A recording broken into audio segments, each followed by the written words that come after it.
Good evening and welcome to the studio this evening, this time with a live microphone. And yeah, okay, that shook rug. So I've got to get some wool out for this.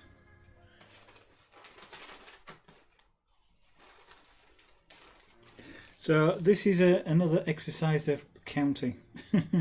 So 1, 2, 3, 4, 5. So whilst I don't have to do it this way, which is to get the wool strands out first, I do find it easier to do it this way. So that's 1, 2, 3, 4, 5, 6. So that's 7.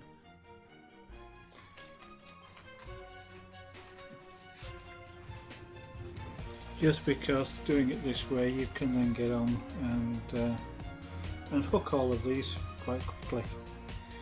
So that's 3, 4, 5, 6, 7.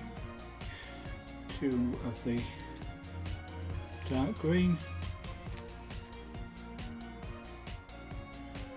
and then I resort to my pencil. 1, 2, 3, 4. 1, 2, 3, 4.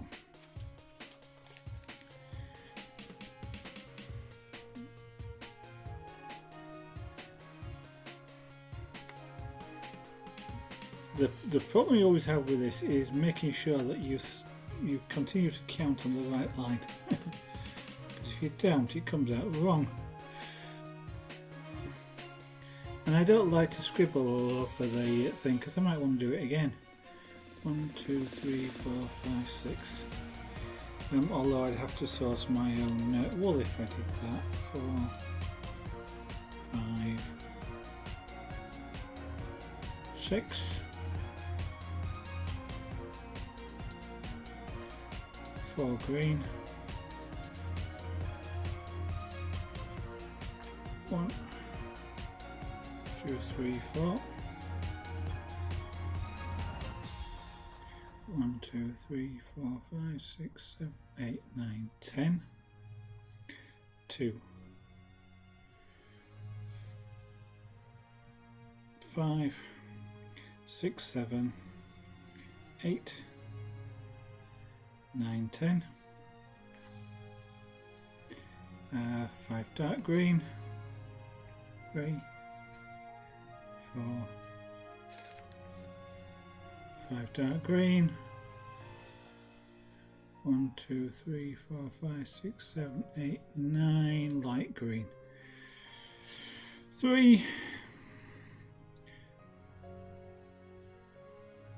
7, 8, 9 light green. Then we switch to 1 black.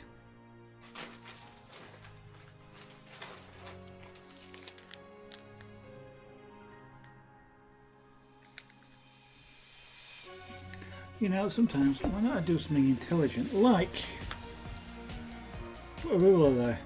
So we then got 10 brown.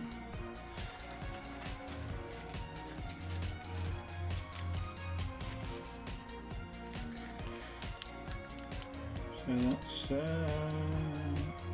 4, 5, 6, 7, 8, 9, 10 brown, 4 black.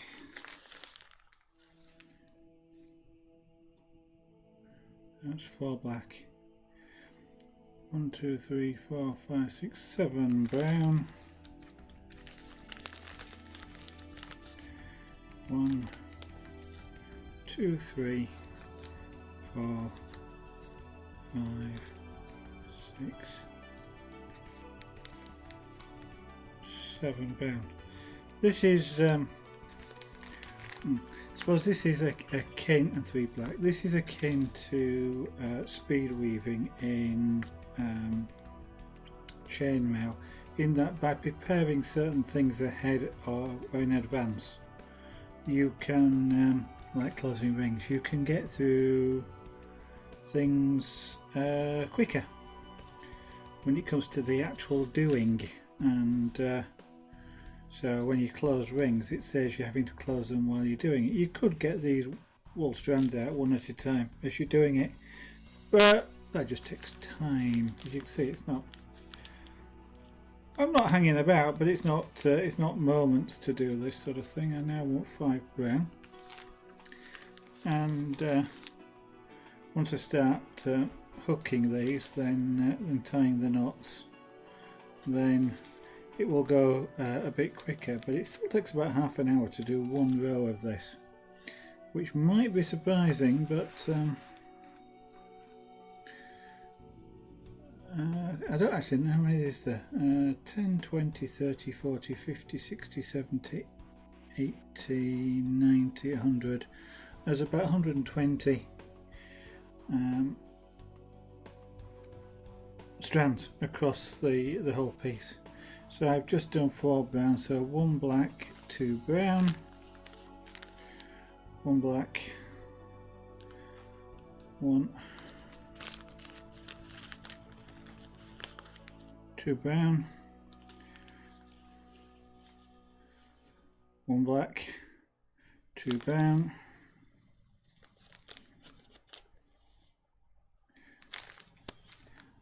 1 black, 3 green, 1, 2, 3, 4 light green, 1, 2, 3, 4 light green, and 1, 2, 3, 3 dark green in between. This will be the first time I've actually done it on a table top where I've got enough space to actually have the whole piece out like this, and only end up doing this on the floor when I'm doing it on my sort of sat down, trying to rest my back against something, and then doing this there. So this liftable table is great for, it's going to be great for doing this because I don't have to bend over, I can just reach up to where it is, which is absolutely fantastic.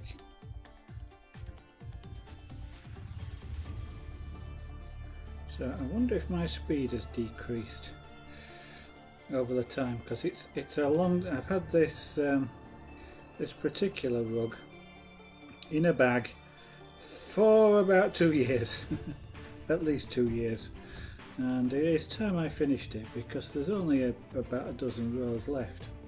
That's still about 6 hours of actual work, but it's time I got it done.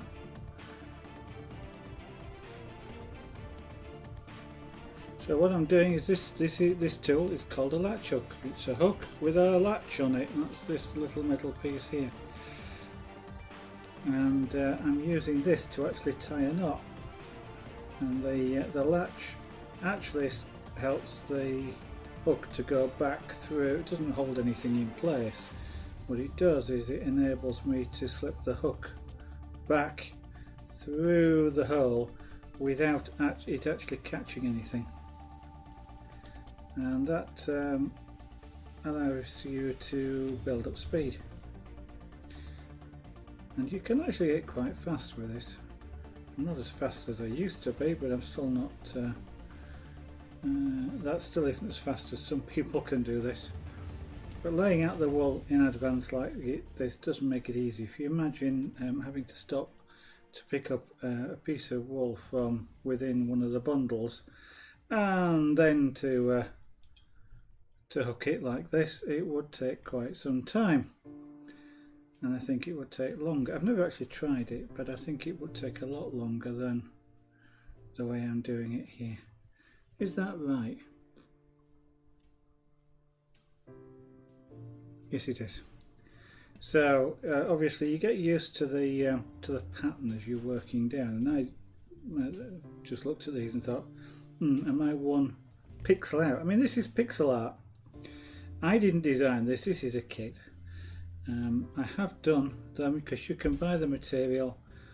Unfortunately, I have never actually found a source of wool pre-cut to do this, but it's not fantastically difficult to make a tool by which you can cut the wool to the required length, and it is pixel art, so it's just a case then of finding wool that's the colour that you want, cutting it to length, and then you can have any picture you like on a rug. And this backing material is something you can buy. This is a particular width. I think, what's this, about 1 metre, something like that. But it comes in, you can get it into, I think, something like 2 metres wide at least, and as virtually as long as you want. So you can make some really big rugs,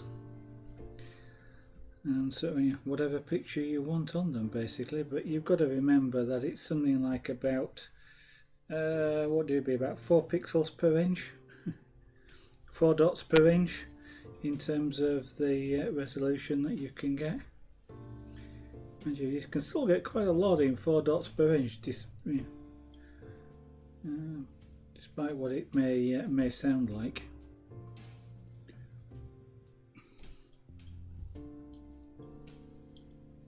I guess if I move that out of the way a little bit, until I need it again, you'll get to see the picture. So I'll give you an idea what you can get in 4 pixels per inch.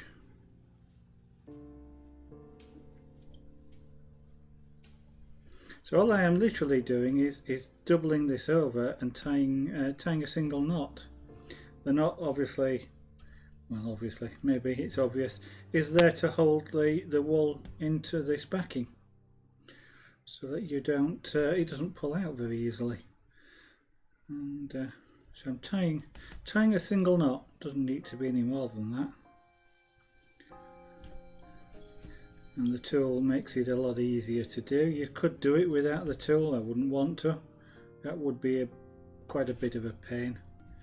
But I guess it's technically possible. The tool just makes it a lot easier.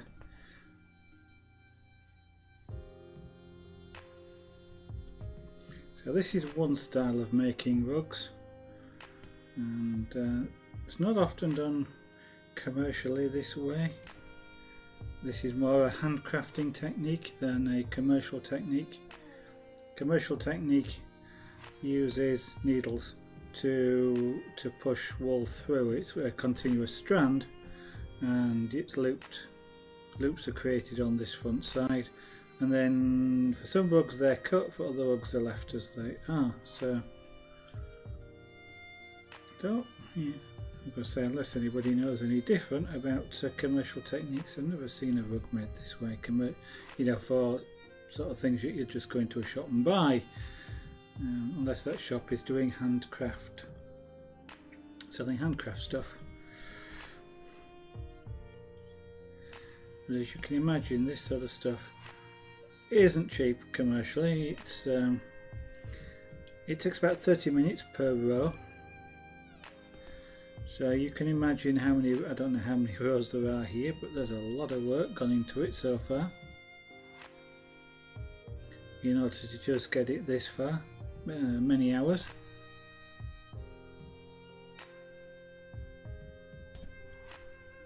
But I find it quite relaxing to do. Yes, it's a repetitive thing, and the execution of this is something that I will say just about anybody would be able to do with a reasonable age. You do need a reasonable amount of dexterity as well, because you're obviously grasping the wool. It is also something that 2 people can do at the same time. You kind of have to sit at opposite ends of the desk though, so you sit with this between you, and one person works from that side, one person works from this side, so it's something that can be shared. And generally you probably start at opposite ends of the row and work towards the middle. The only awkward thing is that you actually have to, depending on which side you're working from, so if there's two people doing it, you actually have to knot differently. So one person knots the way I'm doing it, and the other person knots backwards. And if you don't do that, then the knots end up on the wrong, pointing in the wrong direction, and your pattern doesn't look right. I look like I might have made a mistake there, so I'm just going to check it. It's easier to check now at this stage than it is to do it and then find out you're wrong afterwards. So I've just it's just before there. So one more green block. So there's 1, 2, 3, 4. But this is 1, 2, 3, 4, 5, 6, 7, 8, 9, 10. That's 1, 2, 3, 4, 5, 6, 7, 8, 9, 10. That's correct.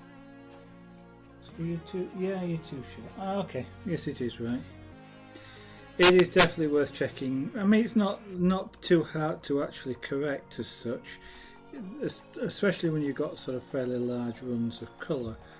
If I was one pixel out, then if every pixel was a different colour, I'd have to sort of shift them all one way or the other, which would be a pain in the neck. But if there's kind of like this should have been green, or it's, you know, one out this way, with a large block of brown, I just need to move one stitch, and so on. So it's not quite as bad, and you can actually fix these. You know, I can go into the middle here, and I can pull out a strand and re-knot it if I need to do so, if I've done something wrong, or if I've done something wrong and it's visible enough to bug me enough to fix. Then I can do that.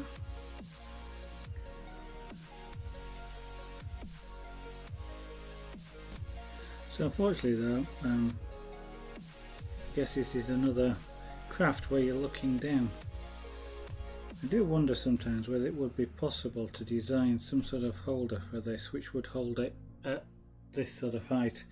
I mean, I'm obviously working here at a stand. Well, I'm working here, it's not obvious perhaps, but I'm at a standing desk, which means it goes up and down, which is nice and convenient, because this is what, about at least a foot higher than a normal desk, which means I'm not actually bent over or anything like that to work at this, which makes it a heck of a lot more comfortable. If you ever get a chance to work at a standing desk, try it. It's surprisingly comfortable to stand up to do things. Obviously, you know, it's like a lot of things, I guess, in moderation. It's not always good to stand up all the time, but if you can mix and match, that's nice. But it's certainly for a lot of things it's quite comfortable. I mean, I even work at do computer work, and that at a standing, whilst I don't use a standing desk for that at the moment, I have done in the past, and that's is surprisingly comfortable as well. You can type stood up without any problem. You follow all the same rules together with, you know, to do with placement of monitors and things. So you keep your head up and keyboard in the right place, but I say it is surprisingly comfortable.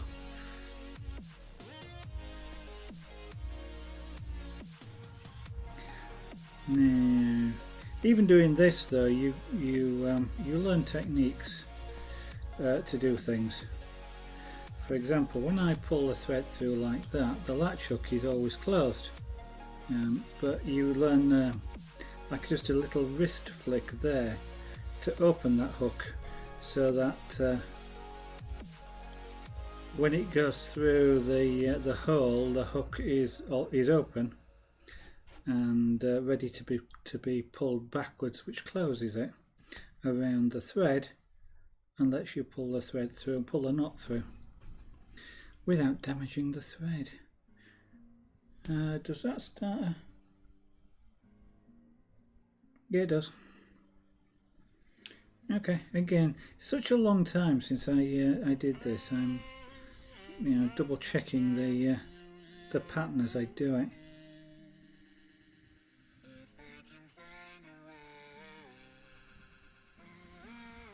And that does not look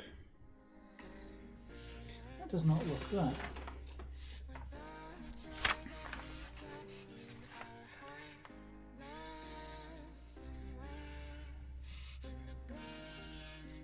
It is right. Yeah.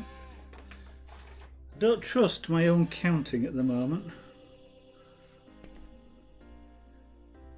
To make sure I've counted right and got the right number of threads out.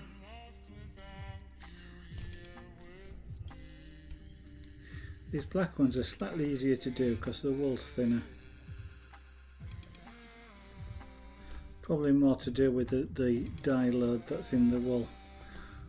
It makes it slightly thinner.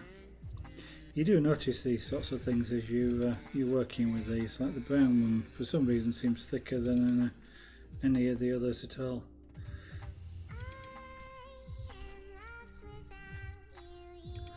So I guess I'm watching.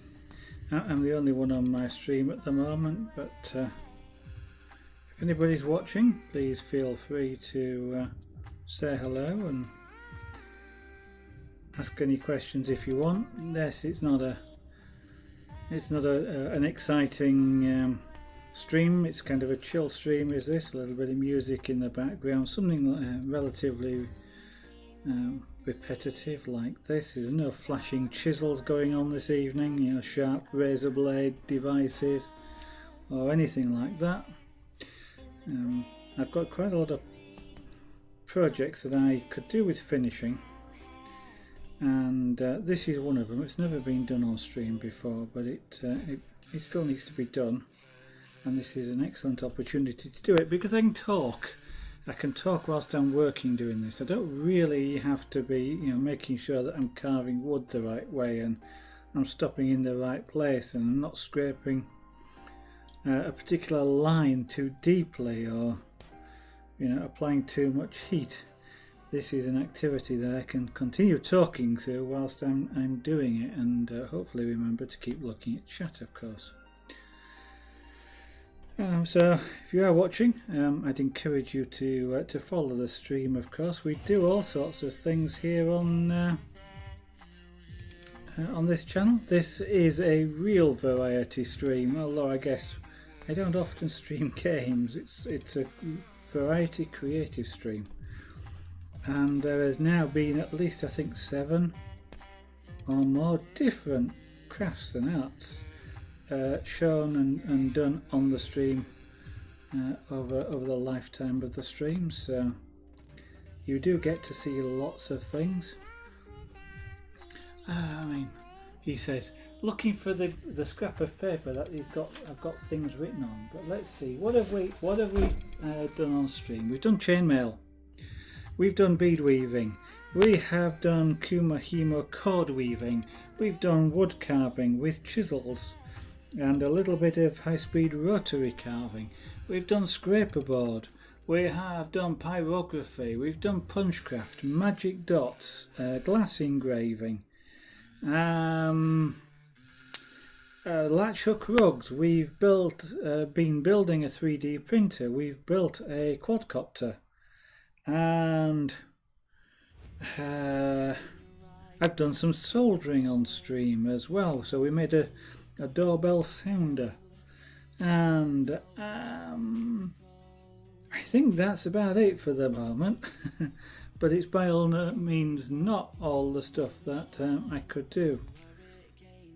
If I really wanted to, I can do tapestry, I can do cross stitch, I can do needlepoint. I can do things like knitting and crochet as well. I've got some perlers to make an image from when I can find something I want to make an image from, and I've got lots of plastic kits to build, mainly of helicopters, not lots of them, there's about half a dozen to build. I've got some mirrors to engrave. I've got a remote control tank to finish. I have a remote control truck that's an articulated truck to build. I've got an articulated tanker trailer to build. I want to build a low loader so I can carry the tank on the back of the low loader pulled by one of the wagons. I have a Tyrrell 6-wheel Ford racing car to complete the body of. And what else have we got around here? Oh yeah, I want to make a bus. Now whether that's a tour bus, whether that's a bendy bus, I'm not sure yet. I did originally want to make a tour bus. The sort of things, rope bands go in, got beds in and things like that. Wanted to make a scale model of one of those. But I may end up making a bendy bus instead, just because it's bendy. And I've never done a trailer pusher before, which will be interesting.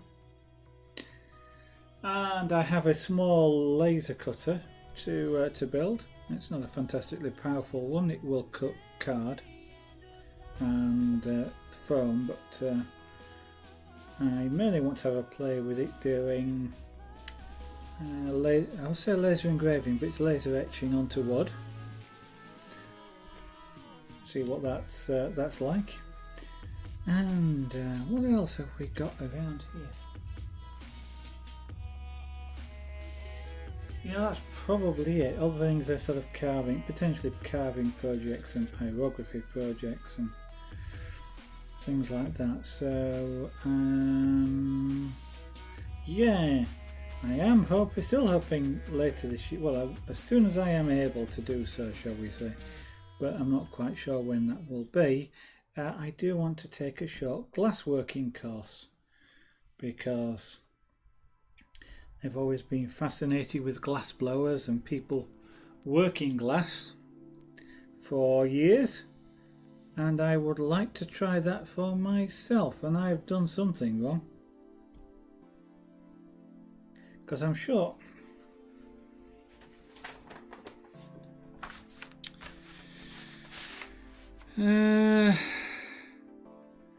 so if we assume that those right, that's black, that's 5 brown, that's 1 black, that's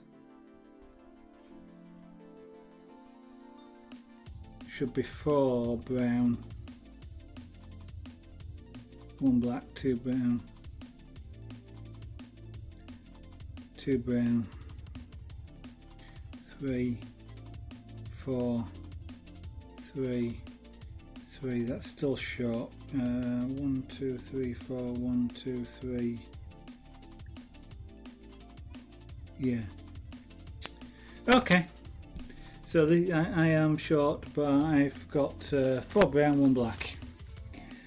1, 2, 3, 4. You see the benefits now of checking yourself, and despite counting, I've counted it wrong. I've still got to pull some of these out.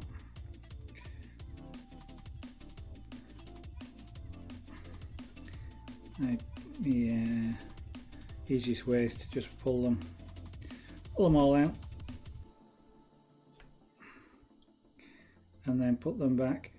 If I'm careful, I can do this with the latch hook, but in doing, I've got to be careful I don't actually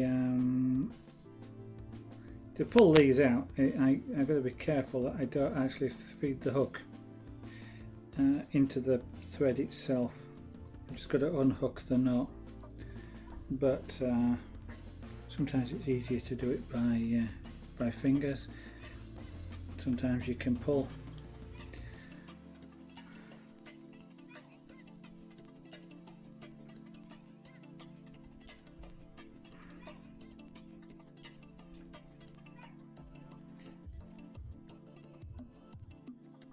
So even with latch hooks, you have to fix mistakes.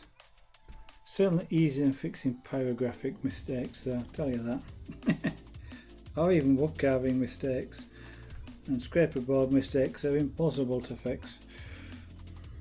You just have to work with it if you made a mistake in that. I'll start again. So I want to take that out of that. And that out.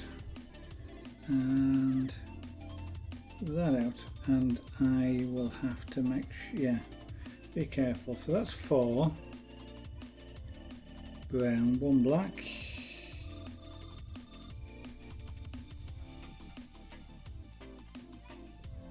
2 brown, 1 black, 2 brown, black,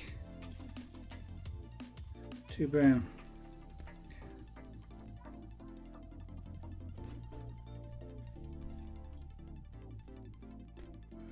So you see, despite the fact me saying, well, I suppose the mistake I made was right at the start when I was doing this. I didn't actually count properly, or I missed where I was on the line, and it's so easy to do, and therefore I didn't actually get enough wool out.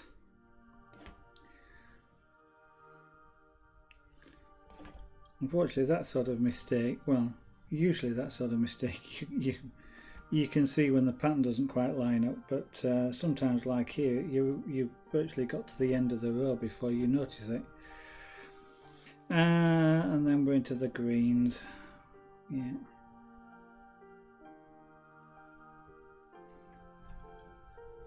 There we go, all fixed. And we just carry on from where we left off. Well, redo where we left off. There's no problem with retying the wool. You can do that in enough times. I guess if you pull it out enough times, you may just eventually sort of unravel the wool a little bit or too much, but there's you just then get another strand out and carry on.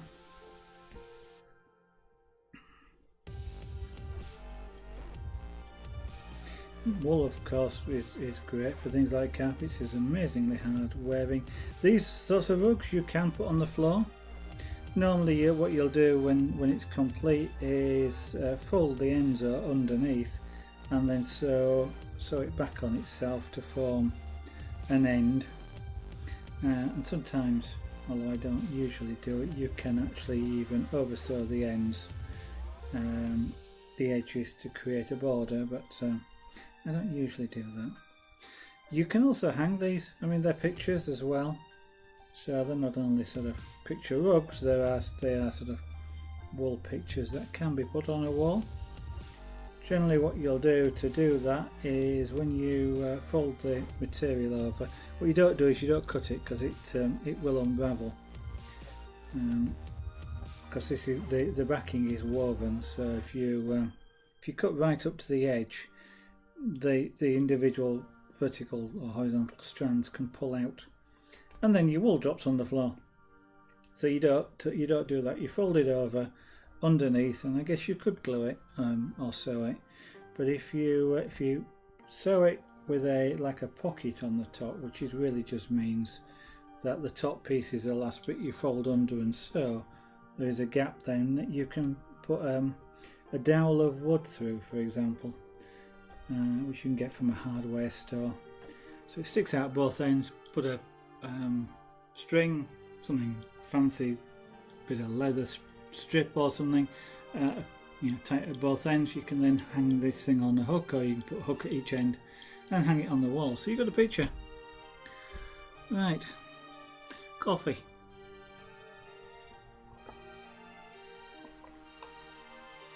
You can get it when you're doing this, sometimes you can end up with a little bit of wool fibre flying about in the air, so it's always good to have a drink just to keep your throat dry. Damp, not wet, not dry at all. So I want 5 green. So now we'll put out another row of these. So that's 4. Let's see if this time I can get the whole row right. 5. So put the ruler there, that will help me stick to the row really hard with this. It's another thing I keep thinking I'll maybe design, perhaps with 2 whites for the 3D printer. But it would be nice to be able to have something which just showed you could, you know, it's like a slot that you looked and you could just see the one row. Same with all sorts of patterns. Anything where you go across a row like this, it's not so good for things like cross stitch because you don't work that, or I don't work that way. I tend to work in colour blocks, but 1, 2, 3, 4, 5, 6. It would be good to have something for doing this because you do tend to lose where you are on in it if you're not careful. 4, 5. I did say 6, didn't I? 6. 1, 2, 3, 4, 5, 6. Yeah, 2 of these, and then 4 of these. 1, 2, 3, 4 of those. 2 of these. 1, 2, 3, 4, 5, 6 of these. 1, 2, 3, 4, 5, 6 of those. Fortunately, we've done most of the other sort of colours like whites and pinks and things. 3 of these. Otherwise, you sort of get quite a colour laid up across the end like this. I'm about to do this, and one of the things I haven't done at this point is fold over the next row. So before I do that, just because sometimes I knock the wool all over the place. One of the things I've just found very early on is, you know, I work with the end folded under because it works better for me that way, and I just advance it by one thread like this and sort of crease it back, and I find that makes it a lot quicker to try and work with this material than I would do without doing that. 2, that's the 3, so that's that one. I'm about to go 1. I'm about to put that straight, so that's 3. So this is 11. 1, 2, 3, 4, 5, 6, 7, 8, 9, 10. That's correct. When you start doing this, there's every 10 small squares there's a big line, so sometimes what you end up doing to count these is go, it's too short there and it's 3 past there, so that's 10 minus 2 plus 3, which is 11. So 3, 4, 5, 6, 7, 8, 9, 10, 11. 4 green. 1, 2, 3, 4. I must admit, I like long runs of colour just because it's easy to count out a big number. And then just because when you're doing it, it doesn't matter what the colour is, you just pick, start at the left and keep going. But so 3 from that, so that's another 11. 1, 2, 3, 4, 5, 6, 7, 8, 9, 10, 11. And then we go 1 black, and it's 1, 2, 3, 4, 5, 6, 7 brown. So that's 1, 2, 3, 4, 5, 6, 7. You don't have to learn how to count on this channel, you know. 3 black. And doing all these sorts of crafts, you learn to, if you didn't know how to count, you do learn. 3 black. 3 light green. 1, 2, 3. What you've got on this thing is symbols that represent the colours. There is a chart somewhere that tells me what each of these symbols are, but basically I just go by the row above, you know, like this. I've not looked at the conversion chart, but I know that the pluses are the greens because of where they are in the picture. And I can look at this one and go, yeah, that's, I am missing a thread from there. No. Just the way it's been folded. Okay. I got the dashes. That's all light green. The black squares is black just by looking at what's already there. I did 3 of those, so I want 1 dark green to go there, and then it's 1, 2, 3, 4, 5, 6, 7 black.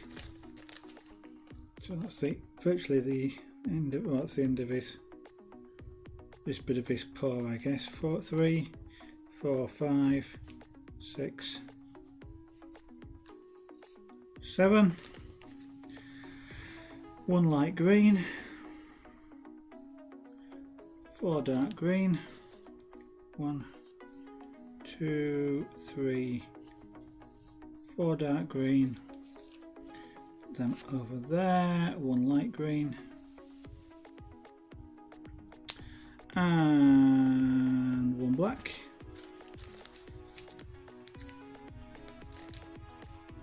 Now we move this over. 1, 2, 3, 5 brown, so that's 2.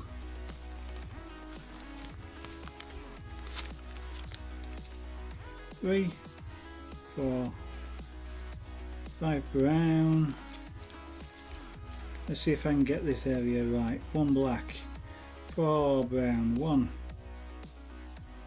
2, 3, 4. That's the 4 I forgot last time. And 1 black, 2 brown, 1, 2, 1 black, 1 brown, 1, 2 black. Put them over there because I don't need them for the rest of this row. 3 dark green, 1, 2, 3 dark green, 1, 2, 4 light green, 1, 2, 3, 4 light green, 2 dark green. Is that 1 or 2? Sometimes you get some really thick pieces that you think, is that 1 or 2? 2 dark green and 4 light green. 1, 2, 3, 4 light green. Okay, so let's put this to one side so that you can see the picture again, and I'll have some more coffee.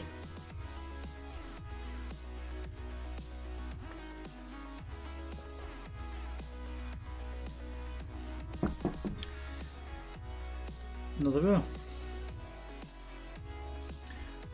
Not doing too bad actually. It was about 10 past when I started, and we've done, it's now 10 to, so it's actually taken a bit longer than previously. I've slowed down obviously, and spending the time fixing the other row a minute ago also slowed things down.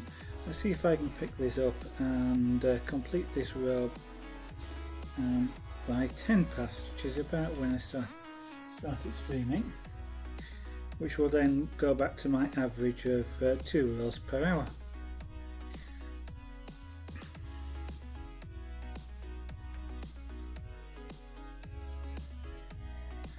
So one of the things I was thinking about doing tonight was some glass engraving. And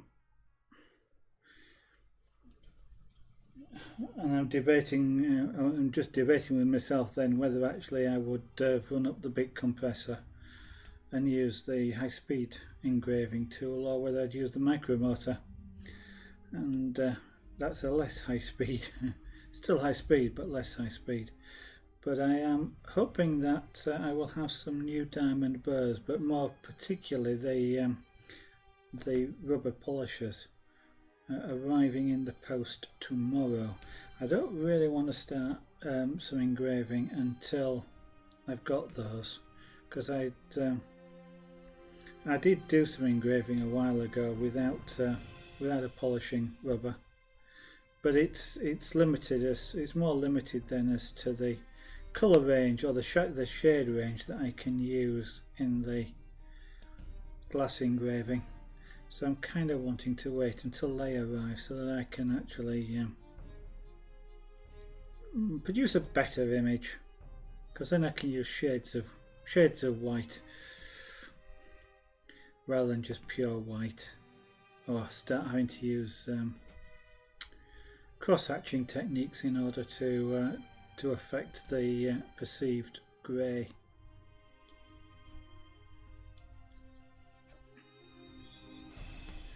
So I'm also, actually what I'm also hoping will arrive tomorrow is for the helicopters. I've got a couple of batteries. Actually, I've had them for some time. It's time I gave them a maintenance charge. They've never actually been opened, but lithium ion cells they are. They're lithium polymer cells rather, not lithium ion.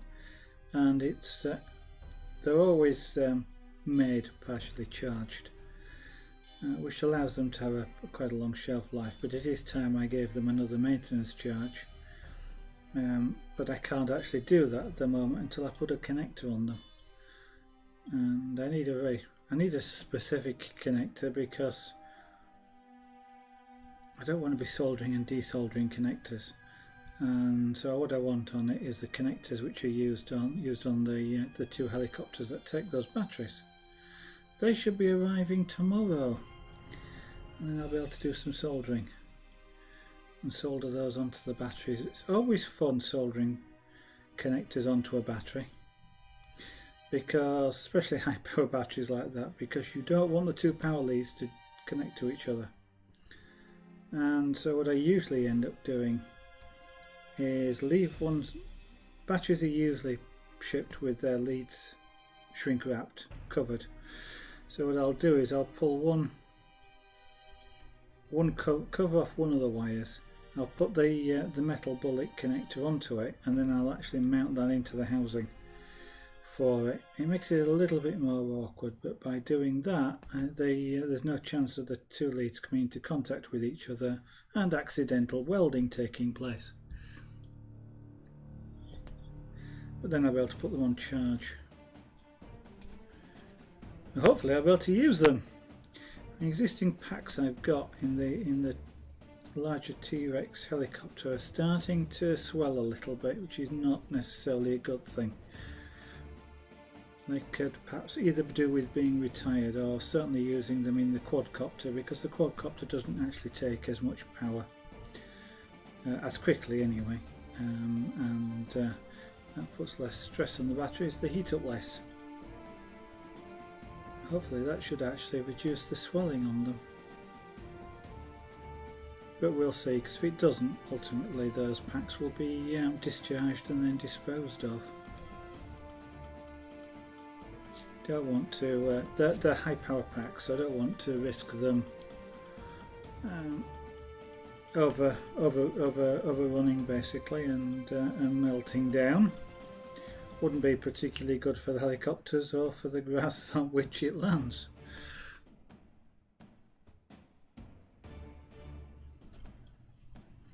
So, anybody that's watching, feel free to say hello if you want, or ask questions. As I've said earlier, this is an intermediate stream. Doing something here where I can concentrate on talking on the stream and talking to anybody that happens to want to say hello in chat, if you're out there.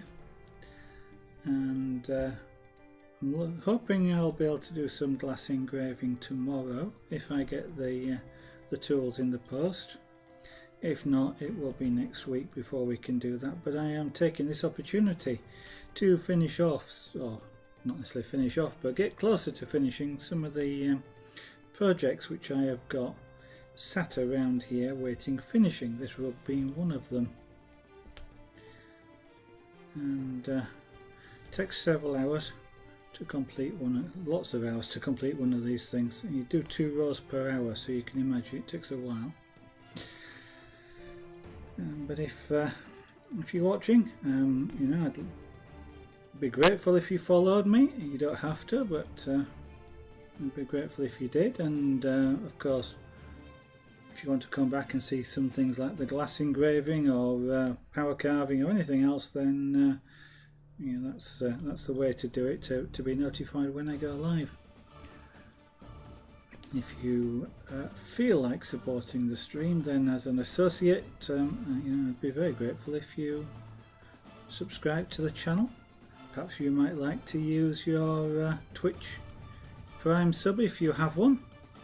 Don't forget, you don't get any reminders when they expire at the end of each month. You need to go look, and then you can use them on almost whatever channel you want. Of course, the channel does have to be either an associate or a partner. Or in other words, if you've no idea what I'm talking about, whether it's got a subscribe button. Because subscription costs money. But in this particular case, any subscriptions go towards supporting the channel. I would say good to buy materials, but not these sort of things. Although if somebody really wanted me to buy one of these, I'm quite happy to do one. It's things like wood for the pyrography and the carving, which is or wool for the punchcraft, wool, thread, because those are all of those sorts of things are relatively expensive things, and especially if we start needing to do things like buying new chisels, for example, they're not fantastically cheap things, aren't chisels? Or carving chisels anyway. The sort of chisels you might find in a home store or a DIY store are not necessarily the sort of things you want to carve with. In fact, usually they're the things that you don't want to carve with. They're not really suited for it.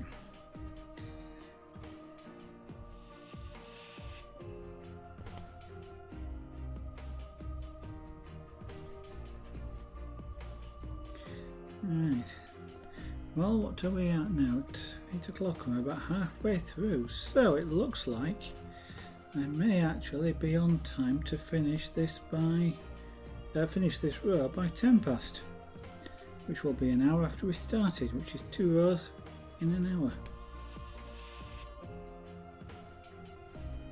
Which means I'll have time to do another 2 rows before the end of the stream. In actual fact, what I might do is cheat and lay out 2 rows of colour. I do that sometimes. Not very often, because usually I've been doing this. Had to do this, sat on the floor. And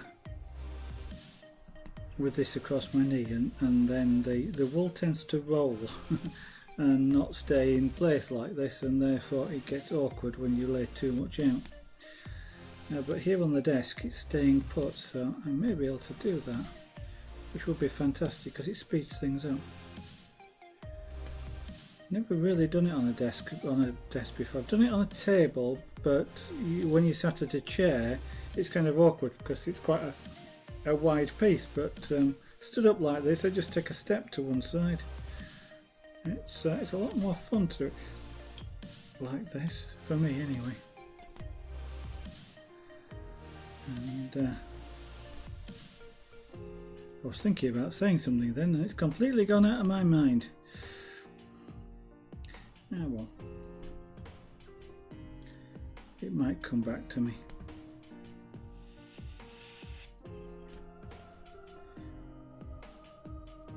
Can't think it's going to, but it might do. I have no idea what I might have been going to say.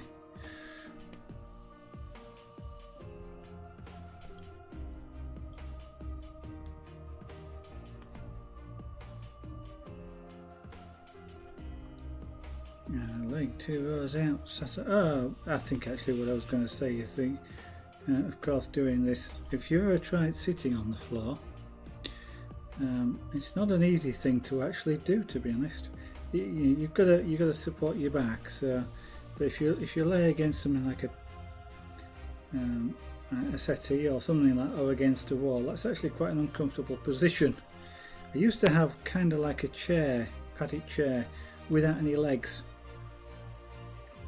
which, you know, it was a bit like sitting on the floor, sitting on a chair but with your legs stretched out in front of you. And actually was about the most comfortable way to actually sit on the floor, to do something like this, or even just to sit on the floor.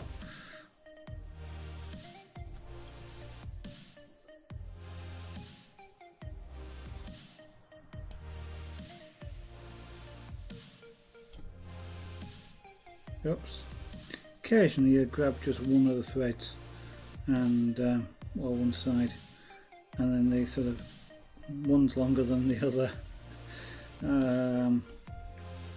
Usually what you can do is just grab the other one and pull. You get a slightly tighter knot, but then they get to be the same length.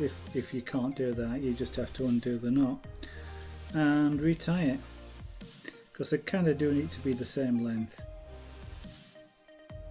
Otherwise it sort of looks odd when you got a piece of wool that's stuck out at the top of the you know, the top surface of the rug somewhere.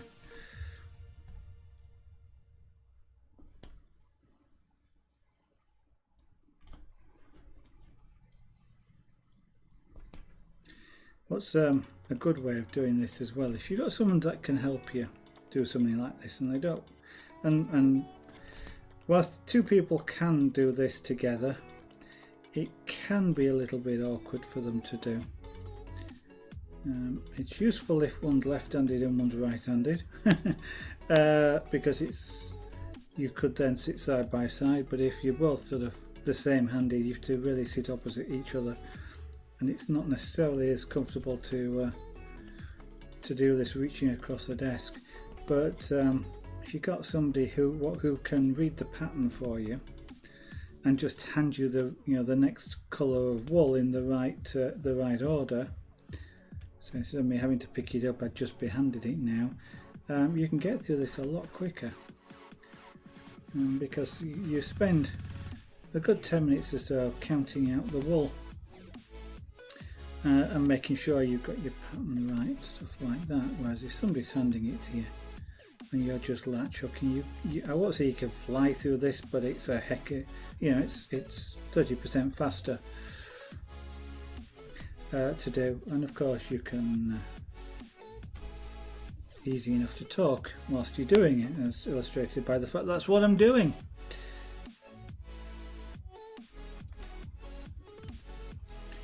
I don't know if it's a Friday night or just the time. I guess, well, I was about to say it's maybe a holiday weekend in the States, but it's not in the UK this week. That was at the beginning of this week, not the end. So,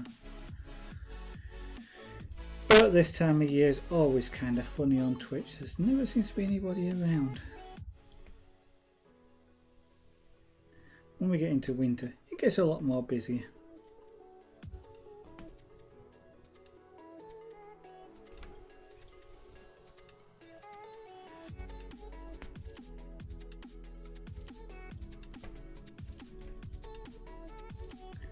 Right, we're not that far off the end of this road. Then we get more wool out again and we start counting again. Counting with Zaragon. You do it, we count when we're doing chainmail, count when we're doing this. At least with this we tend to not count much more than 10 usually. So you can do it on your fingers and toes.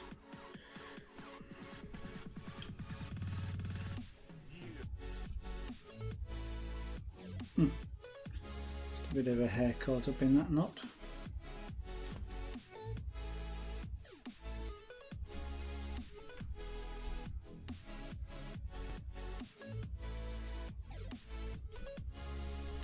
As you can see, you can get quite practiced at doing this and you can get quite fast. I'm not as fast as I was. Not far off, but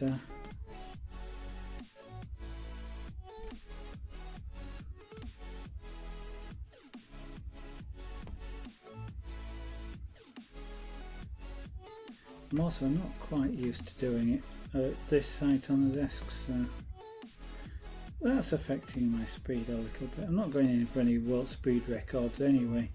I like to do it at a reasonable pace, but not into doing it as fast as humanly possible or anything like that. I do like to get through it though.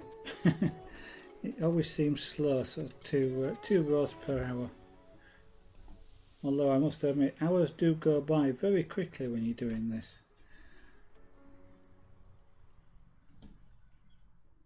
And it is interesting to see how much more easy it is to do whilst I'm stood up here at the desk rather than sat down on the floor. I've got quite a lot of latch hooks to do. I'm not necessarily going to be doing them on stream, but being able to do them on the desk here is likely to be a lot more fun to do. And the problem is now that I'm streaming, I've got a lot less free time to do stuff not on stream. So there may be more things like latch hooks actually being done on stream just in order to be able to do them. Because things like, once I finish streaming tonight, one of the things I will be doing is catching up on people I want to watch, as well as doing some other bits of paperwork and stuff like that.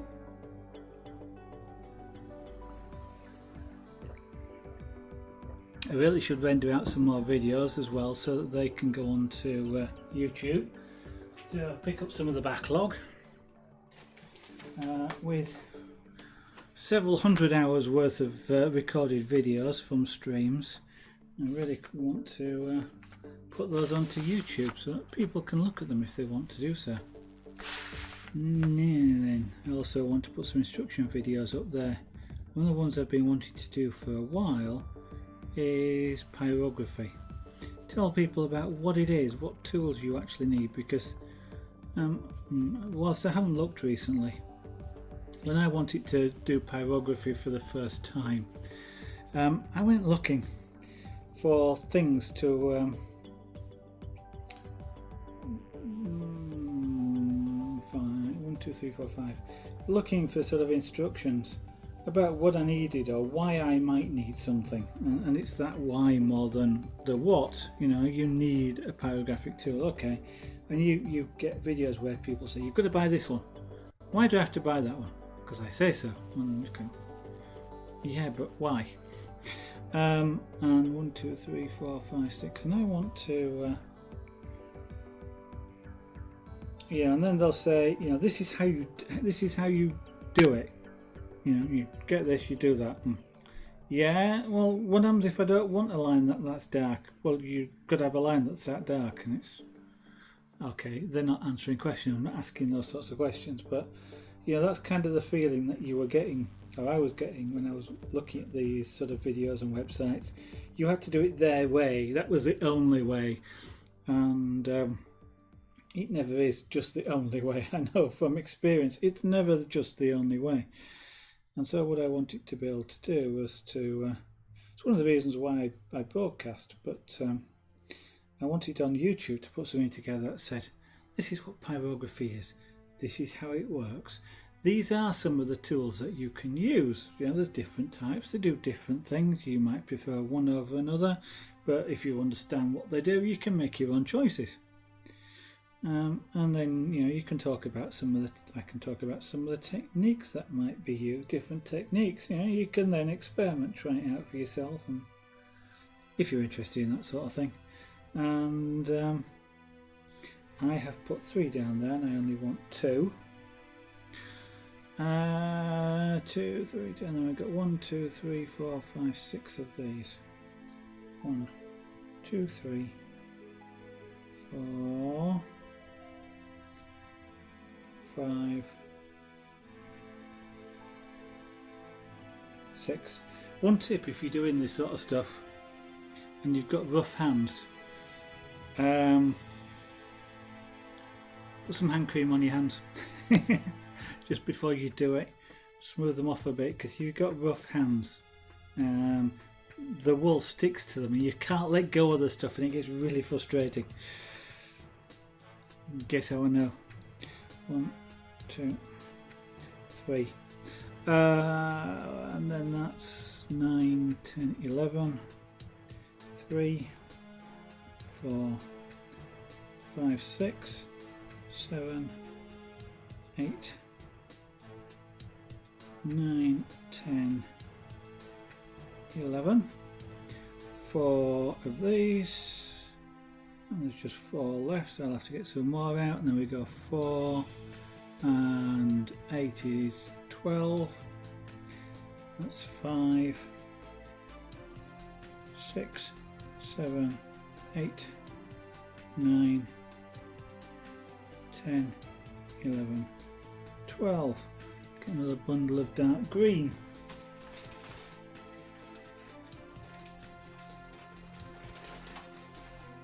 The last, no, that's not the last bundle, that's good.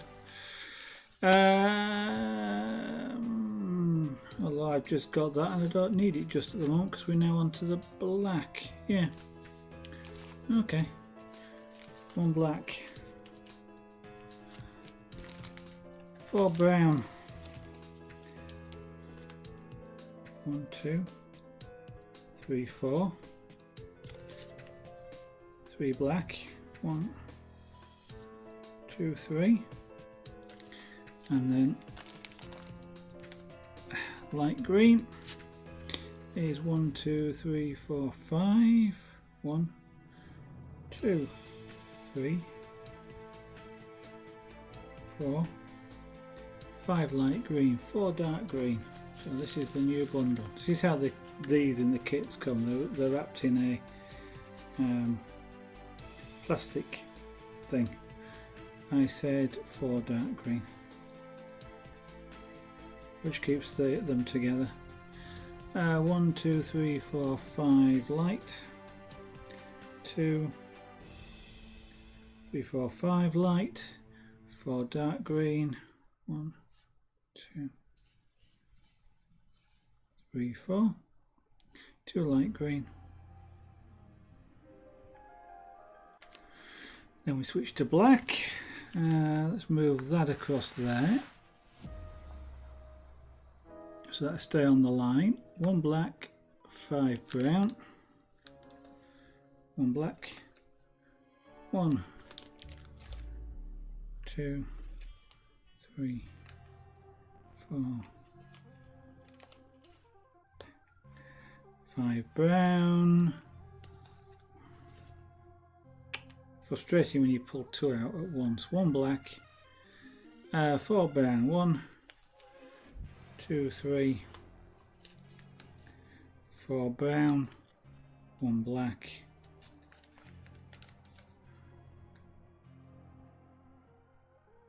2, 4 brown, 1 black.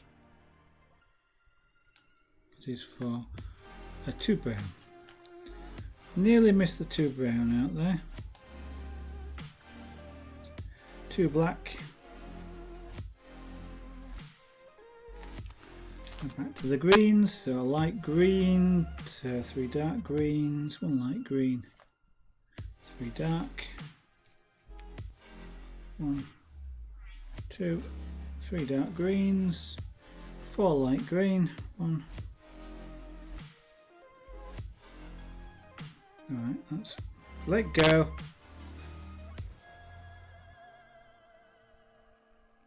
4 light green. 3 dark green, that's 1, 2, 3, 2, 3, and then 4 light green, that's 1, 2, 3, 4. I think what we're going to do here is do another row, get another row out. So I've just done that, so I'm going to do that one. One thing I did try once, the one's been operative, is do right to left and then left to right. I'm not doing that again. You tend to have a natural pattern, and it's easier for me being right-handed to go that way. I'm sure a left-handed person it's easier to go the other way, but trying to do it backwards, you kind of automatically keep reading. I sort of kept transposing the pattern, which was no good whatsoever. So 5 green, what I'm going to do is create another row here. 1, 2, 3, 4, 5. Can't easily do 2 rows at once. It's better to do one complete row and then do another one, but you can lay out as many as you want, or you've got the space for. And that's 4, 2 dark. 1, 2, 3, 4, 5. Yep, 5 light green. 2,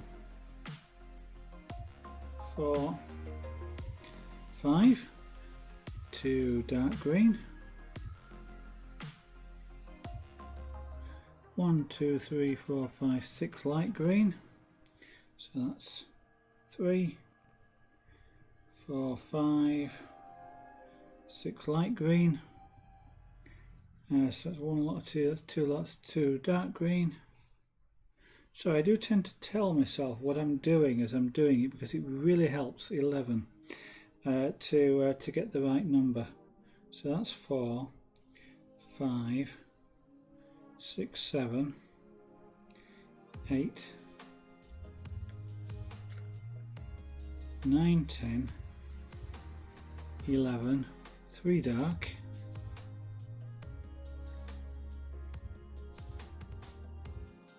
and then 1, 2, 3, 4, 5, 6, 7, 8, 9, 10, 11, 12, 13. Is that correct? That will be 7, and that's 6, that's 13, yes, 13. 1, 2, 3, 4, 5, 6, 7, 8, 9, 10, 11, 12,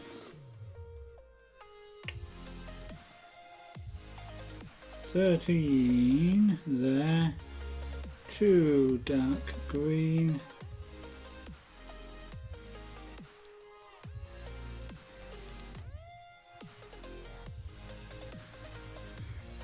4 black,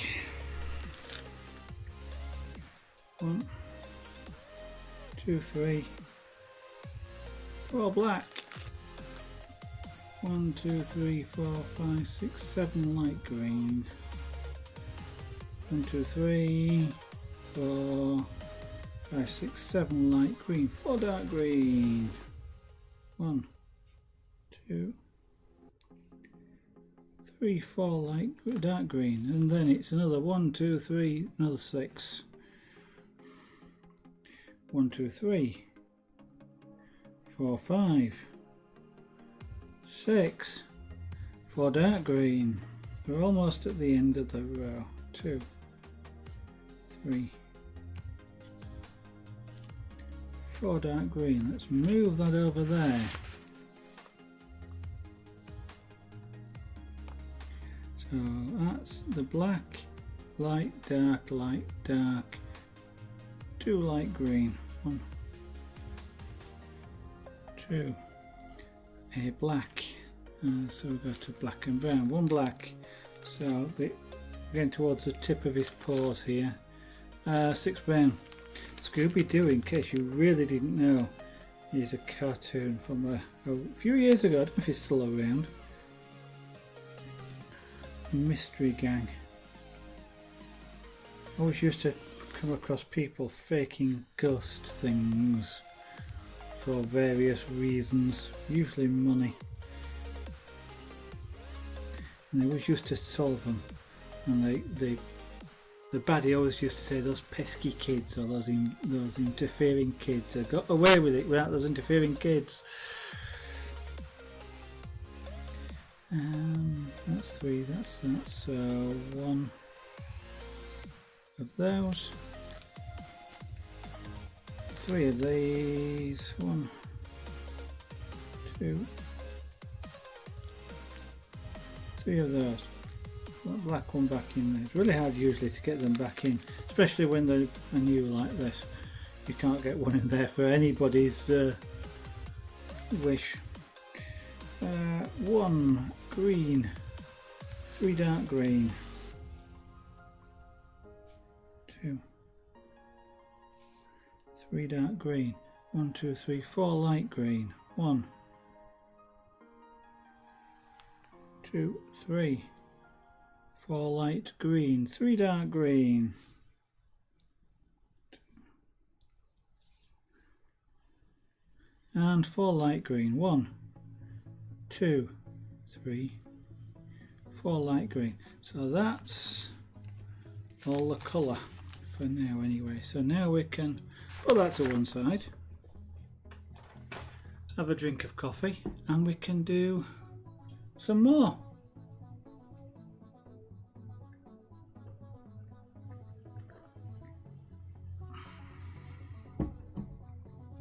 So what are we at now? We're at 20. That's not taking bad. 15 minutes to do to lay out 2 rows.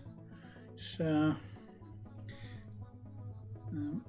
about 20 minutes per row to actually knot them usually. 10 minutes to lay them out, so I'm not doing too bad laying 2 rows out in 15 minutes. So what I'm doing with this is knotting them and then pulling the knot tight and just laying it back on itself.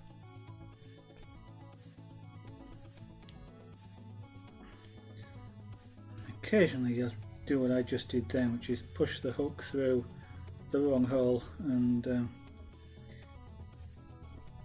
if you're careful, if you happen to do that and it's in the back here, which is what I did, you've got to be a little bit careful pulling it out so you don't pull any of the threads back, but just pull it out gently, and don't try and pull, you sort of try and lever it out a little bit and it comes out generally quite easily.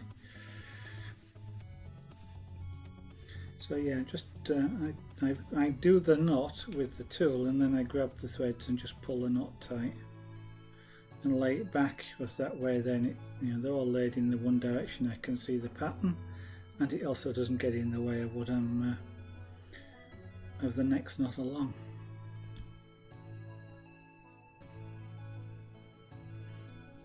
Now, because of the way I fold this material back on itself like this, I can't do 2 rows at the same time. I can't, do the next row, because I can't actually get to it easily without folding the next row back, and then I'd be further folding and unfolding. So I'm doing 1 row at a time. You go back a little bit, thank you. I find it just best if the material is just off the edge of the table, not too much, so the table supports the material, but just enough to give me free access to get underneath.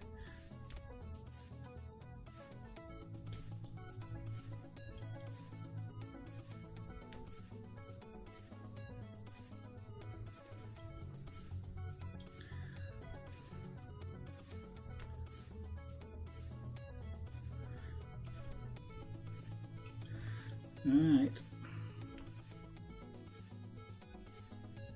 so we are getting to, I don't know how many rows are left on here, so that's going to be what, 8? No, 10 rows once I've done these 2. 5 hours, so once I've finished this, another 5 hours of work.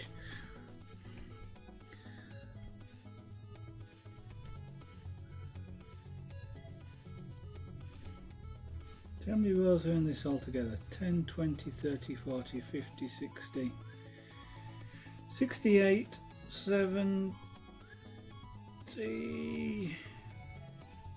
75, 73, 73.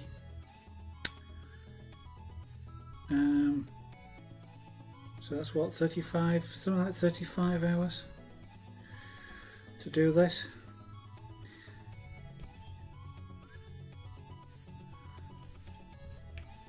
Wow, that's a week's wage.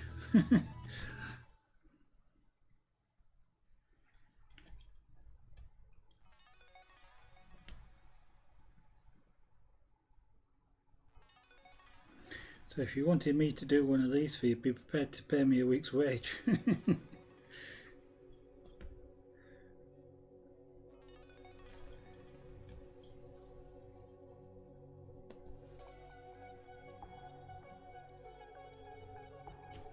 Even at minimum wage, that's quite a bit of money.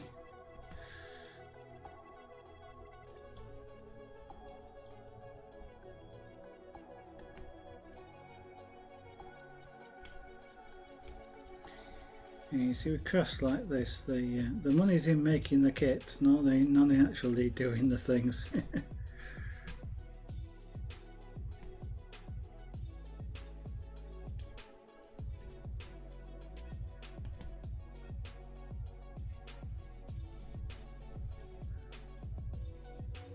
kind of, in a way, I almost wish I could work out a dispenser as well for these threads,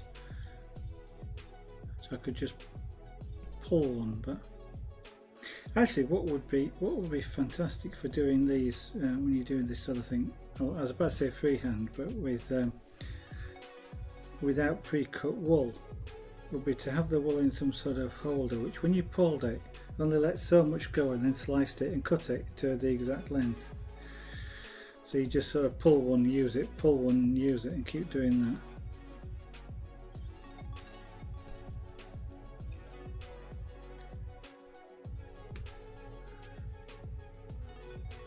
Because otherwise you have to sort of spend time wrapping the wool around the former, then cut the wool to length, or cut the wool around that's gone around the former to actually make it all the right length to replicate this.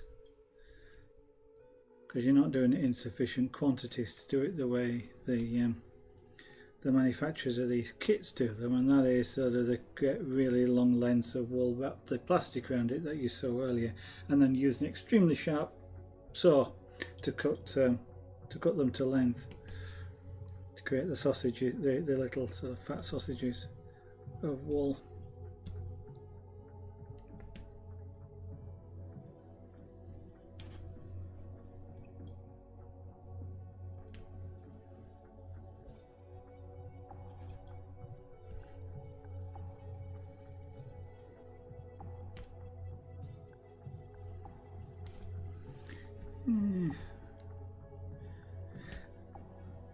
Actually, I'm getting a bit tired now, but I'm going to finish these 2 rows until I'm getting tired, because I've stopped talking quite so much.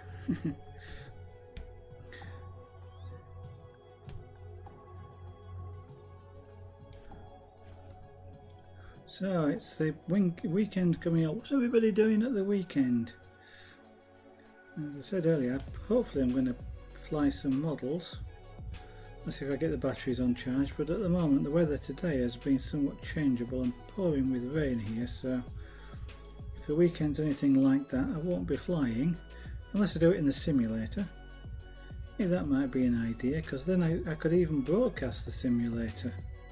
Flying a model in the simulator, that could be interesting. Don't know, if anybody's watching that thinks that might be a good idea, let me know.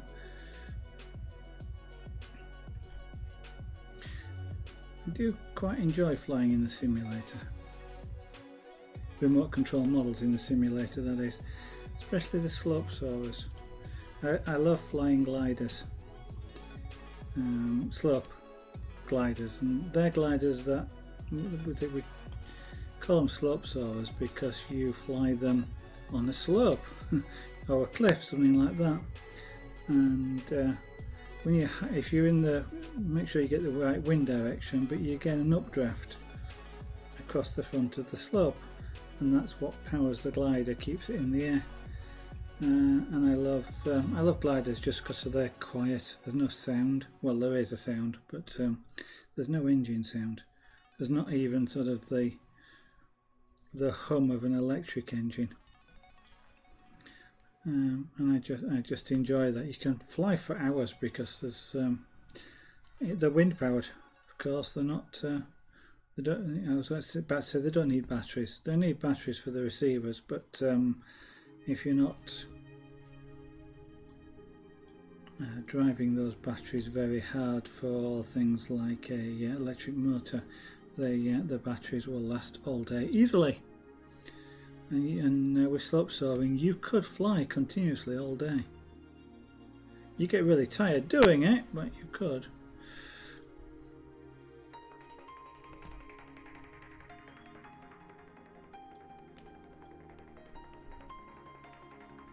Especially where I am around here, there aren't too many slopes where people actually can fly from. I think I'm not a member of a remote control club, but the nearest one that flies slope gliders is probably about 60 miles away, which is quite a long trek.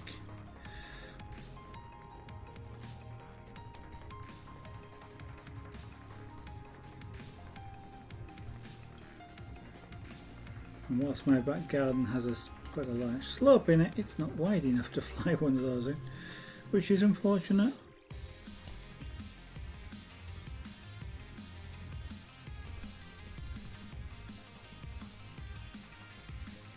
One reason why I like flying the helicopters, I actually like hovering helicopters. I don't particularly fly them as such, and I certainly don't do aerobatics.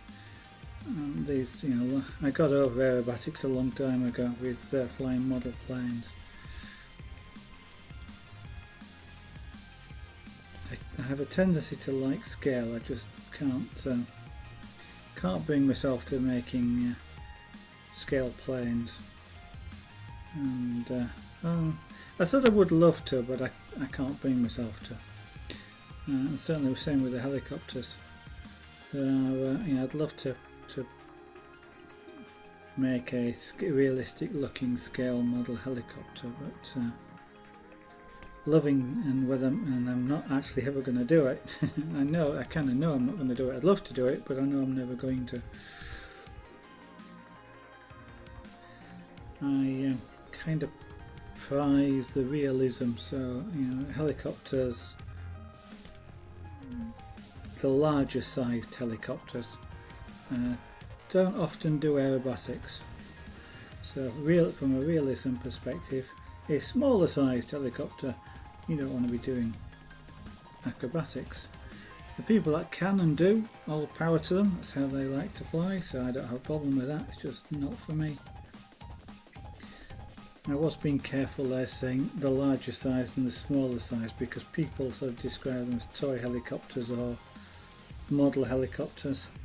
They're not models, they're not toys, they are full size. The full size just happens to be tiny. They work in exactly the same way as full-sized helicopters, as in ones that you can get people in. Same principles of flight, same control systems, effectively same control systems, fly the same, and crash the same if necessary. Even the tiny ones though are not pleasant. I mean, I have a tiny helicopter. Well, it's relatively speaking tiny. Blade diameter is about about 8 inches, 6 to 8 inches. The other day it hit me accidentally and caused quite a deep cut in my arm. Because a blade, even a small helicopter blade, is when it's spinning at quite a few hundred RPM, and there's a lot of force behind it, and quite a bit of blood for a while.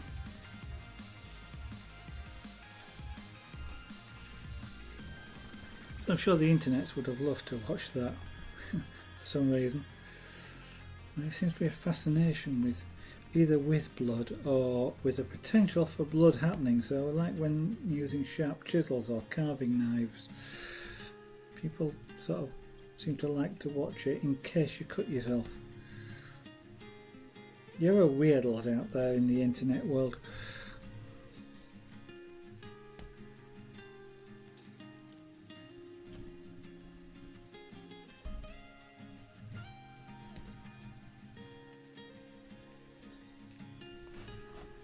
Okay, we're nearing the end of this row.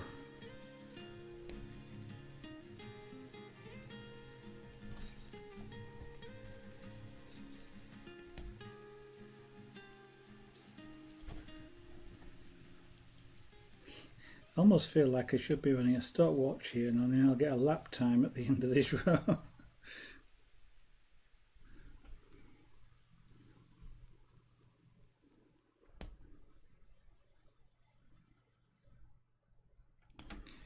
Right.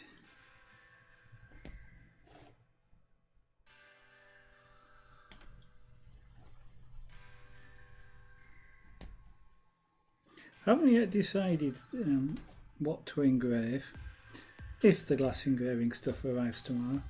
or even what material to do it on. Now that may seem daft because glass engraving is done on glass, but I've got some mirrors that I could cut and engrave on. I've got some picture frames, glazed picture frames, which I could engrave on because they're quite good from that perspective, because you've got a ready framed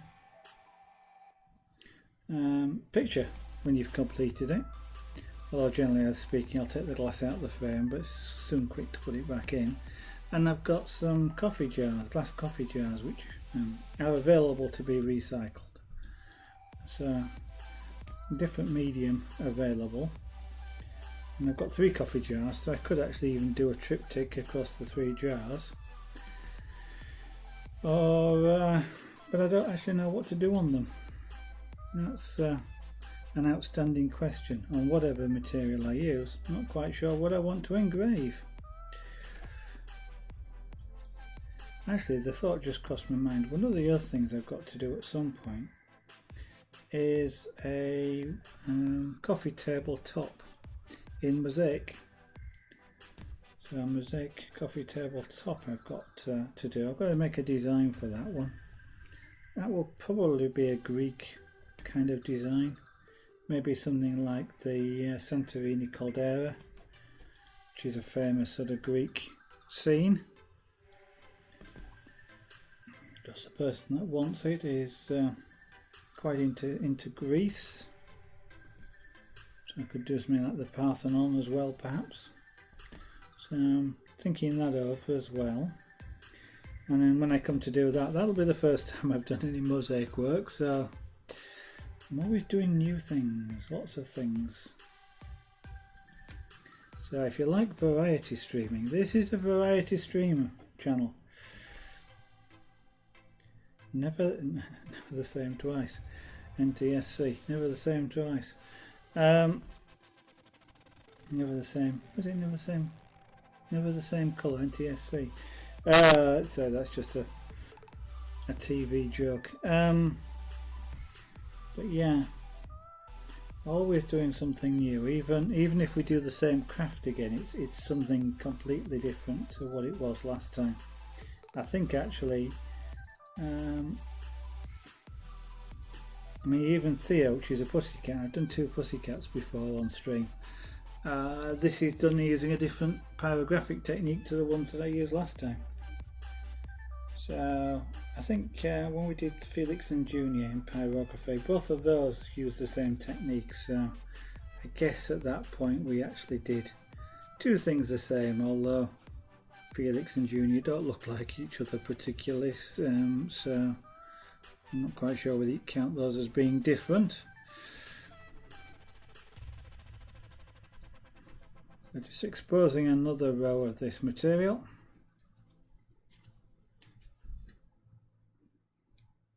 The other sort of side effect of doing that is it actually makes this material a little bit more flexible when it's finished, because it's kind of pre-bent. You've sort of broken the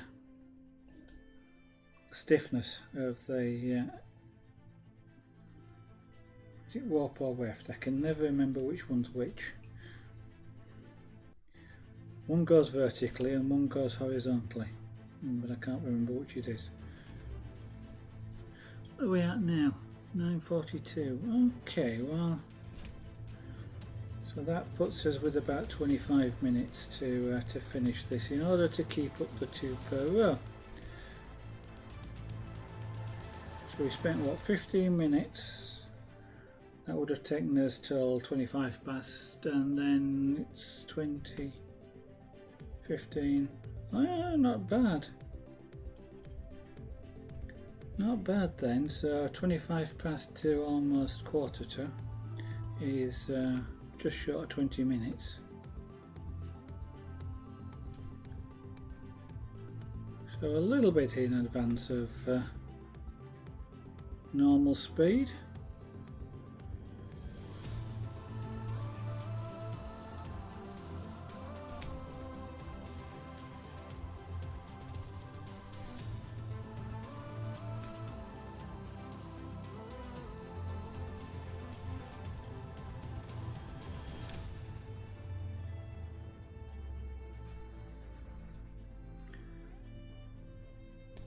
So when we actually get through this row, which won't be for about another 15 minutes at the very least, that will be coming to the end of the stream at that point. I'm not going to do another row. That's an hour's worth of work, so I'm not going to do that. I shall be giving my voice a rest and clearing it of the fibres.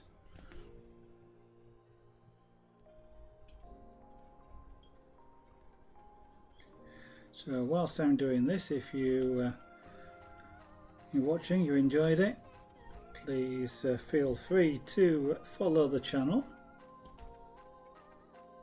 Get notifications when we do any of the tens of other crafts that might be done. And there are quite a few that not only have we done, we could do and have available here to be done, and will probably be done at some point in the future anyway. So if you'd like to see lots of different artistic crafts and art being created, then here is one channel to do it in. You can see lots of things all in the same place. And if you find that really wonderful and you have the wherewithal to do so, then I'd be grateful if you actually subscribe to the channel, but that again is also not something which you have to do. And if you're a Prime subscriber, you might like to consider using your Prime subscription here as well. That would be fantastic to support the channel, but again, as I say, not mandatory. You don't have to subscribe or follow to watch the channel. You are quite welcome to do so and to lurk there as well if you want. You don't have to say anything even.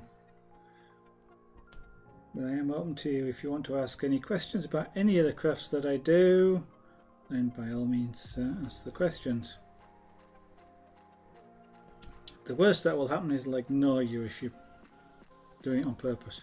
But I don't usually do that if you're asking reasonable questions. And I will say most questions, I don't really consider any question to be daft. The only questions that I consider to be daft are the ones that people ask trying to be daft on purpose.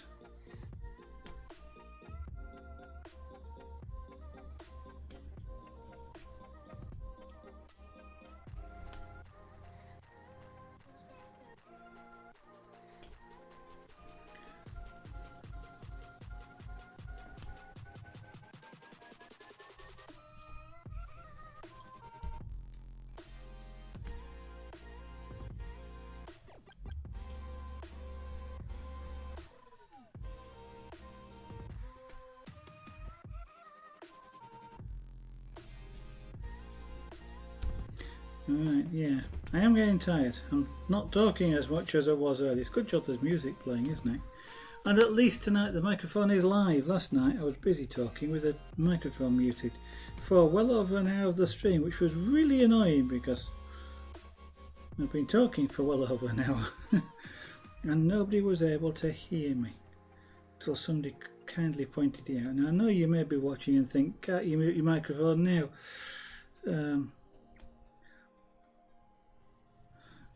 But not going to happen. Well, not on purpose anyway.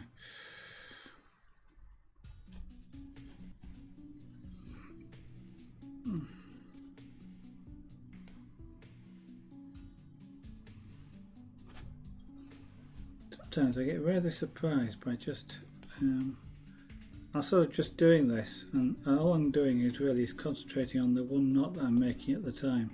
And then I'll look up and go, wow, I've done half a row without really realising it.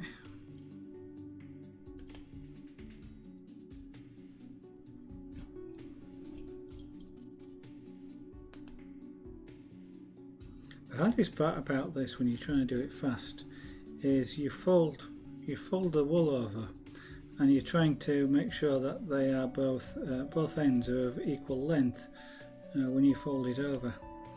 And unless you want to spend ages, and there's no reason to be that precise about it, but unless you want to spend ages trying to do it, it's and be very perfect about it. You're trying to find ways to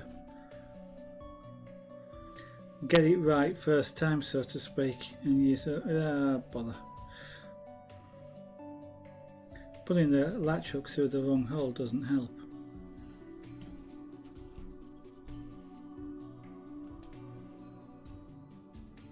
Because what you've got to do in tying this knot is sort of wrap it around the hook, which is what I'm doing here, push it through the hole, make sure, grab both ends making sure they're the same length, and then put them into the hook underneath the latch, which is coming down over the top of it. And you're trying to do all of that in one continuous movement almost to keep the speed up. Of course, that's just me trying to keep the speed up. I'm sure there are people that aren't bothered about speed and maybe take sort of an hour to do 10 stitches or something like that, but that's a bit slow for me. I do like to sort of motor through these things.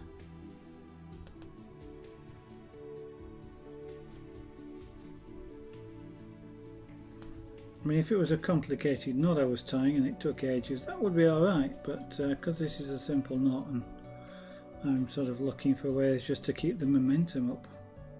Because it's kind of interesting to sort of get through a length and change colour and see the picture build up. I mean, for as long as I can remember, I've always been interested in pixel creation of images through pixels. I'm a radio amateur, so one of the first things that I found interesting in that respect, well, was actually a sort of conversion, but I was thinking then of something else which I'll come on to, but something which is called slow scan television. So it's where for amateurs it was kind of like an electronic fax. You could send a picture and it would take something like about 20 seconds to send a picture, so the equivalent of the early internet at very slow speeds in terms of early internet, as in terms of transferring pictures and things. And that always used to fascinate me, being watching a dot appear and then another dot appear. So and that was transmitted just like a modem does with audio tones. And I always used to be fascinated by the weather satellites because they would transmit an audio tone, so they effectively faxed down the weather pictures, and being able to receive those was something which always fascinated me. They're done with, effectively what you were doing is converting an audio tone into a pixel and putting it on the screen one pixel at a time. And I've been sort of interested in decoding things to create pictures like that. Whether it's a pixel image like this, or those, that radio stuff, or anything else, being able to sort of create a picture a pixel at a time has always fascinated me. So things like perlers, this cross stitch, needlepoint tapestry, they're making pictures a pixel at a time, and that's part of the reason why I love doing them. Although I've never done any perlers yet, and I'm going to love doing it when I do because it's pixel based art.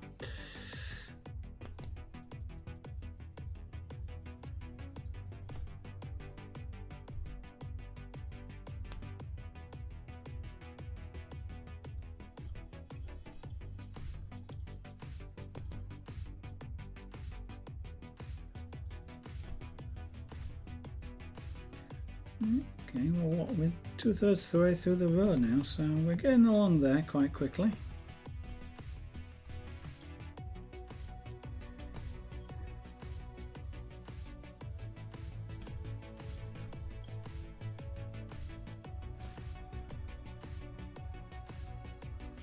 I'm losing coordination a little bit, so normally at the end of this row I'd stop and have a rest anyway for a while, probably get a cup of coffee or something like that.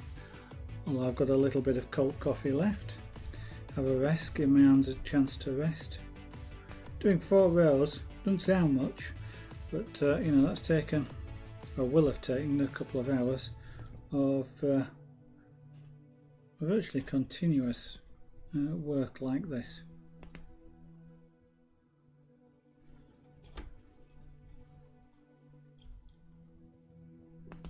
which, although it's quite easy to do, is takes a fair bit of concentration to line up and to make sure you get the hook in the right place, especially when you're trying to do it without doing it really slowly, like I did when I very first started doing this sort of stuff.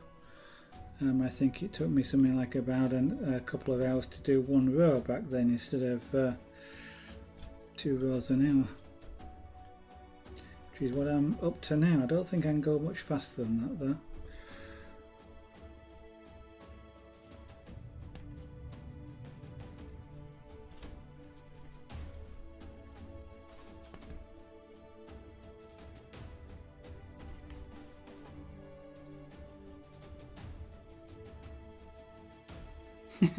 This makes it look like video interference. Just looking at those there, it's kind of like the pixel streak that you get when there's a bad when you're dropping frames.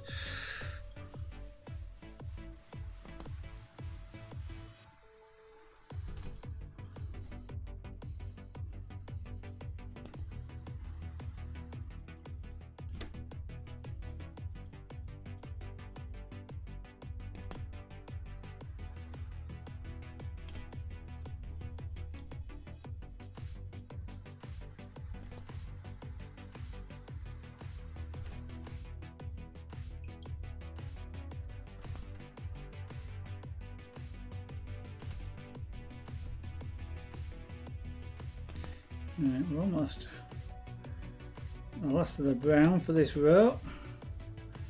One more brown, and then that one, that thread. There we go. I hadn't pulled that very evenly by the looks of it, so one of the threads was a lot longer than the other, and it sort of didn't look right. It stood out a bit, so just yanked on the short one. It pulls it, sort of pulls it tight, pulls it through, makes them both the same length, and it looks okay.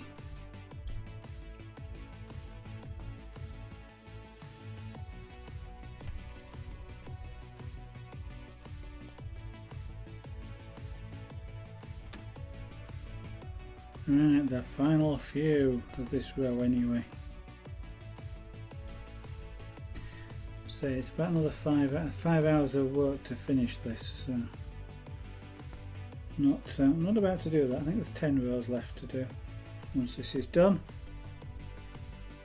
I'll have great pleasure, however, in another few pixels, actually marking 2 rows as having been completed. It's nice to tick them off as you go. Not only do you have to, is it nice because it's just nice, but you kind of need to do that anyway to keep track of where you are, so you don't double up a line doing, put a duplicate row in, which then makes the thing look odd. Well, most of the time it makes it look odd. Some parts of an image like this you probably wouldn't notice, but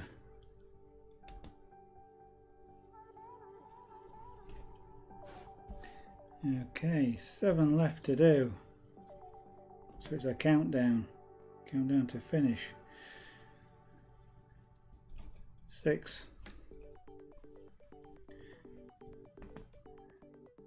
5. Since they're counting up, we're counting down.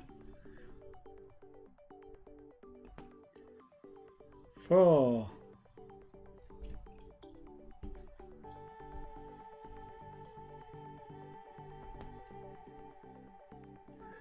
3,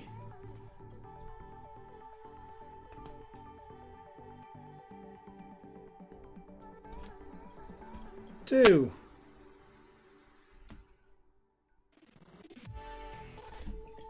1.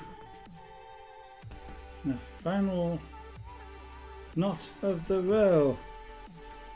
Done. So let's mark this off. 2 rows. That one and that one. Do it on both sides, that way I don't lose track. And there we go. What does it look like? That, by the way, is the pattern, so you can see the overall picture will look like that in black and white, but that's what it looks like in colour. Scooby Doo. So what's that? 9 o'clock. That's nice timing. Yeah, so there we go, see it a bit better. That's more of the full image so far.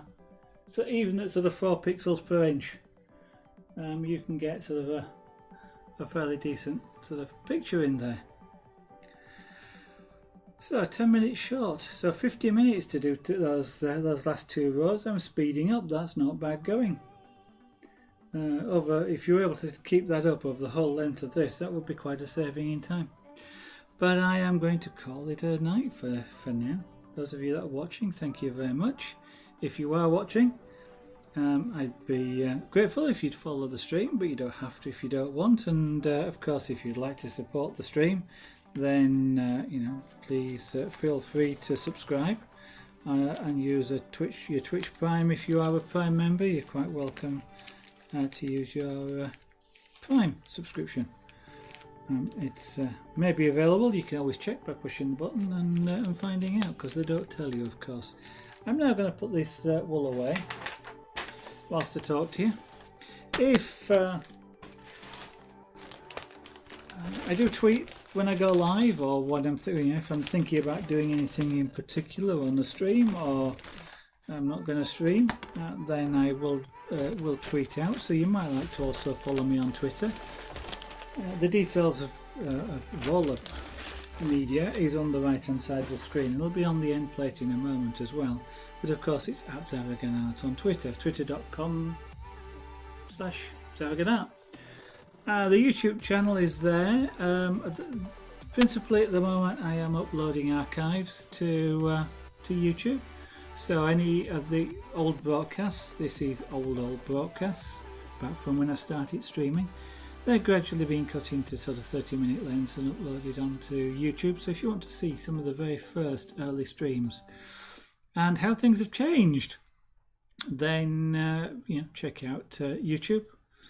And gradually, it'll take some time, because there's several as in 700 plus hours of archives which are yet to be uploaded, so they will take some time to get up to date. Hopefully I will do it before I stop streaming forever, but I kind of have the feeling that I'll never catch up, but we'll see. And if you'd like to check out the website zaraganart.com, there's a little bit more information about individual arts there and individual pieces, particularly the pyrographic pieces. And